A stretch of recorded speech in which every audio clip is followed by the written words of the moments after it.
అనకాపల్లి స్థానిక సిపిఎం కార్యాలయంలో సిపిఎం మండల కార్యదర్శి గంట శ్రీరామ్ ఆధ్వర్యంలో విద్యుత్ అమరవీరుల సంస్మరణ సభను నిర్వహించారు. కార్యక్రమానికి ముఖ్య అతిథిగా సిపిఎం జిల్లా కార్యదర్శి కె లోకనాథం హాజరయ్యారు. అనంతరం విద్యుత్ అమరవీరుల చిత్రపటానికి పూలమాలలు వేసి ఘన నివాళులు అర్పించారు.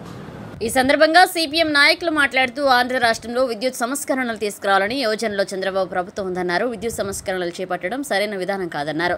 ఈ విధానం వల్ల బడుగు బలహీన వర్గాలకు రైతులకు ఇబ్బందులు ఎదురవుతాయని ఆనాడే చెప్పడం జరిగిందన్నారు. జగన్ ప్రభుత్వంలో కొన్న స్మార్ట్ మీటర్లను చంద్రబాబు ప్రభుత్వంలో అమర్చాలని చూస్తున్నారని పేర్కొన్నారు. ఆదాని కంపెనీలకు ఉపయోగపడేందుకే విద్యుత్ సంస్కరణలో మార్పులు చేపడుతున్నారని ఆరోపించారు. విద్యుత్ ఛార్జీలపై శ్వేతపత్రం విడుదల చేసిన చంద్రబాబు ప్రభుత్వంపై విద్యుత్ సంస్కరణలపై స్పష్టత ఇవ్వలేదన్నారు. చంద్రబాబు విద్యుత్ సంస్కరణలు దొడ్డిదారిని తీసుకొస్తే ఉద్యమిస్తామన్నారు.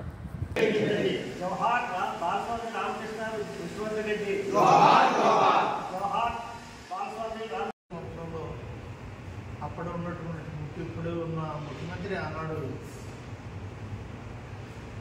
రెడ్డి సీనియర్ పాటు ఈ పోరాటం జరిగింది. ప్రజలందరూ భాగస్వామ్యంతో ఈ పోరాటం జరిగింది.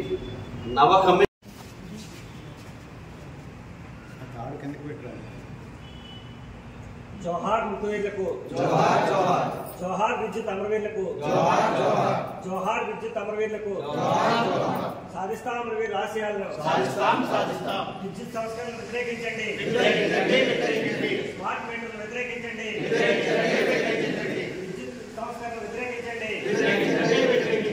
జోహార్ బాలస్వామి రామకృష్ణ విశ్వవర్ధన్ రెడ్డి, జోహార్ బాలస్వామి విద్యుత్ అమరవీరుల సంస్మరణ దినోత్సవం సందర్భంగా ఈరోజు సిపిఎం కార్యాలయంలో వామపక్ష పార్టీల సమావేశం జరిగింది. దీంట్లో అమరవీరులకి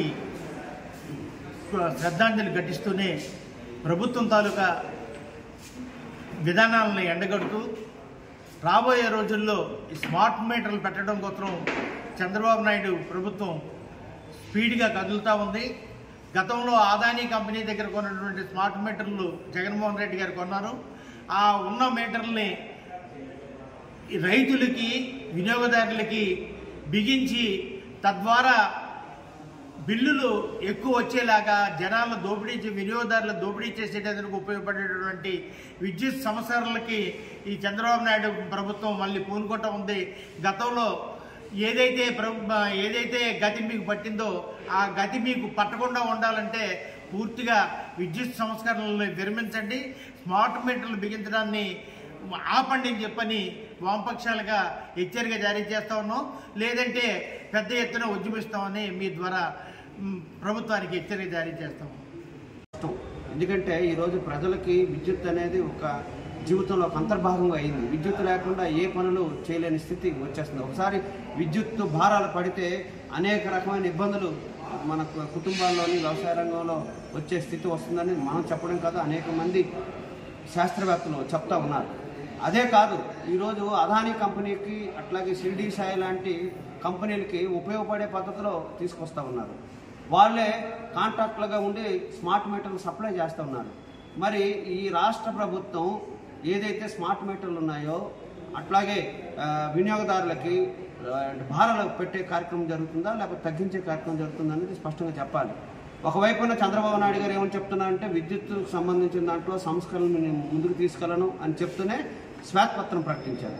కానీ ట్రూ ఆఫ్ ఛార్జీలకు సంబంధించిన దానిలో కానీ సర్వీస్ ఛార్జీలకు సంబంధించిన దానిలో కానీ స్మార్ట్ మీటర్లు బిగించే విషయంలో కానీ ఏది స్పష్టంగా చెప్పకుండా ఈరోజు విద్యుత్ సంస్కరణలు ఏవైతే ఉన్నాయో దొడ్డుదారులను తీసుకొచ్చే ప్రయత్నం చేస్తున్నారు. చంద్రబాబు నాయుడు గారికి ఒక హెచ్చరిక చేయదలుచుకున్నాం. 2000 సంవత్సరం నువ్వే ముఖ్యమంత్రిగా ఉన్నప్పుడు విద్యుత్ సంస్కరణలు తీసుకొస్తే ఆంధ్ర రాష్ట్రంలో ఉండే వామపక్ష పార్టీలు ప్రజలందరూ పెద్ద ఎత్తున ఉద్యమం చేసి దాన్ని తిప్పుకొట్టారు. ఇప్పుడు కానీ స్మార్ట్ మీటర్ల జోలికి వస్తే మాత్రం ప్రజలందరూ సన్నిధి చేస్తాం. ఆ రకంగా గత విద్యుత్ అమరవీరుల యొక్క స్ఫూర్తితో ఈ పోరాటాన్ని కొనసాగిస్తామనే ఉద్దేశంతో ఈరోజు సభ జరిగింది. వామపక్ష పార్టీలుగా ప్రజలందరూ చైతన్యవంతులు చేస్తాం. ఇప్పటికైనా రాష్ట్ర ప్రభుత్వం పునఃపరిశీలన చేసి స్మార్ట్ మీటర్లను బిగించొద్దు, అట్లాగే విద్యుత్ సంస్కరణలు ఏవైతే